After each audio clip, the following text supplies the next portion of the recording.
I'm telling you that once you do that, you'll be better people. Let me now appraise you on the station back home because it's my job to do so.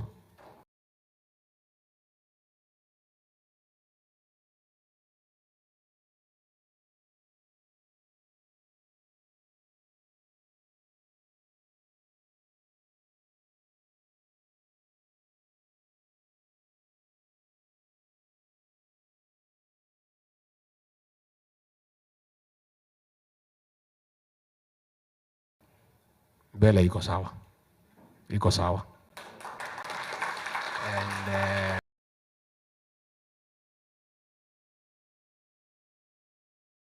And the government was formed and proceeded. Somewhere along the line, 6 months later, the people who lost decided that they had not lost. You say they want something called a server to be opened. This server, we don't know where it is. President William Ruto or I are not in custody. We don't have the custody of the server. The server is kept by IBC. And there was no server in the last election because there was something called the public portal. The results were uploaded as they were counted. And the whole world, the international community was present in Bomas, and everybody agreed that President William Ruto had won fair and square. Along the way, the opposition decided that they want to start a little fight and go to the streets and demonstrate, and we said it's fine, it's part of democracy. We thought it was that way. But reaching in the streets of Nairobi, it turned out to be different. It is destruction of property, looting of property, theft, and there was a lot of problem because people could not open businesses. And as a government, we said no. And we refused them to get to the CBD and other business areas. Along the way, they reached out to the president and said, it's not working. They want us to give them an exit strategy, which we agreed. And we told them to go to parliament and discuss. That discussion has started, but we said there can only be one discussion. One, we cannot discuss about the server because it's not within our purview. Number two, they were saying the Cherera 4 should be reinstated. There is no constitutional framework to reinstate them because they resigned on their own.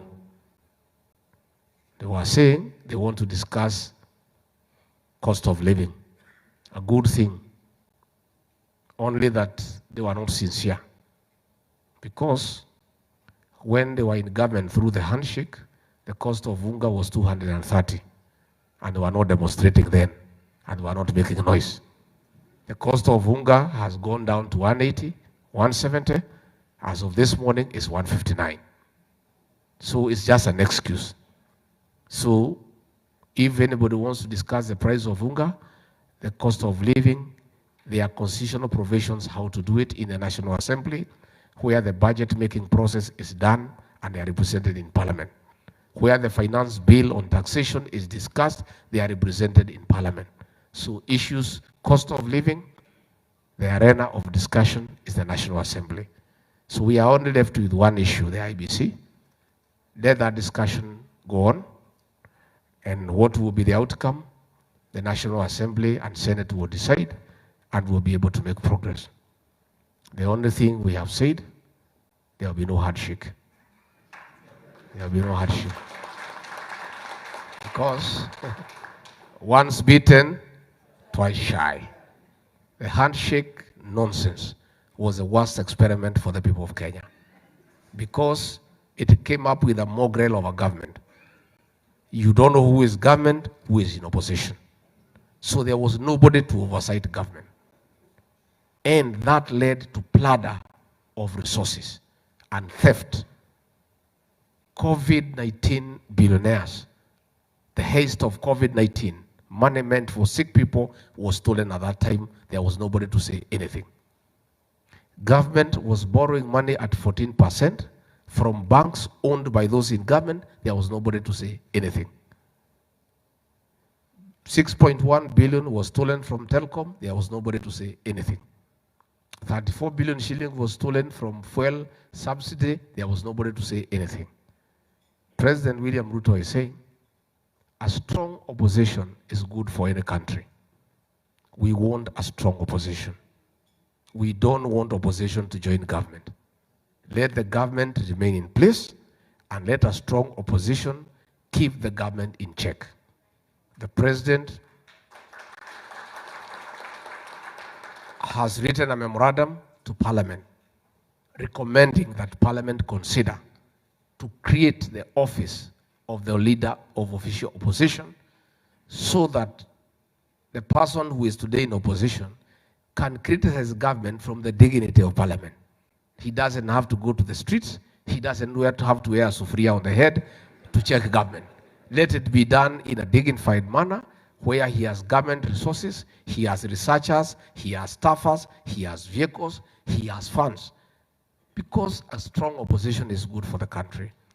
So I want to assure you that the economy has started showing good signs of recovery because what the president has decided, and is the right thing he has done, is to subsidize production as opposed to subsidize consumption. When you subsidize consumption, it's not sustainable. But production can be sustained, and what the president has done is that he has given funds to subsidize the cost of fertilizer so that farmers can produce food at a lower cost, increase the yield, and lower down the cost of food. And with the rains that are going on, everything is working out very well. And we are hoping that if these rains continue the way they are, by September, we'll have a bumper harvest, and that will bring down the cost of food, and it will create and sustain food security. So the economy is showing good signs of recovery, and along the way, things will be much better. So our country is good. Everybody is busy. People are busy planting. It's only a few people who are talking about going to the streets. They are few, and that is normal. And also a little noise is not bad, so that we also don't sleep on the job. Yeah. What we are against is destruction of property. If only they could go to G Gardens and make noise from morning to evening and then go home. Come back the following day and continue. That is healthy. That is very healthy. What we are against is destruction of property. What we are against is stopping people from opening their businesses. That is what, as a responsible government, we cannot allow. And that one you must allow us. A few things here and there to make sure that nobody is destroying property. So I want to thank the High Commissioner here and the staff for the good job they are doing. I want to ask you to continue supporting the embassy. I want to ask you to continue interacting with them as they give you services. And I want to assure you that you'll see improved services once the State Department of Diaspora has been properly anchored. It is still at the establishment stages with teething problems here and there, but the PS is up and running. She's active, she's focused, and I'm sure that within a few months, you are going to start feeding the fruits of that State Department. So me, I want to wish you well, and the way the PS has said, the President has said, you people should go to the embassy and marry. Mine as a Kenyan is only to request you marry Kenyans if it's possible. Where it is not possible, you can marry foreigners, but also bring them home. You know, don't get married. Don't be married here. Wewe kama ni foreigner, ulete nyumbani. Hata kama ni bwana, is still okay. You can bring them home. So we encourage you to build strong families. We encourage you to stay close to each other. I want to introduce you to my spouse. Mnataka kumuona mama? She can come and say something. And then also, she can pray for you. You know, when you are in a foreign country, you need prayers. Si maisha ni ngumu kiasi.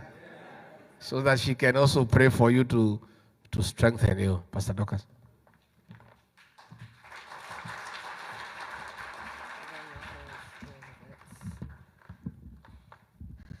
Good evening.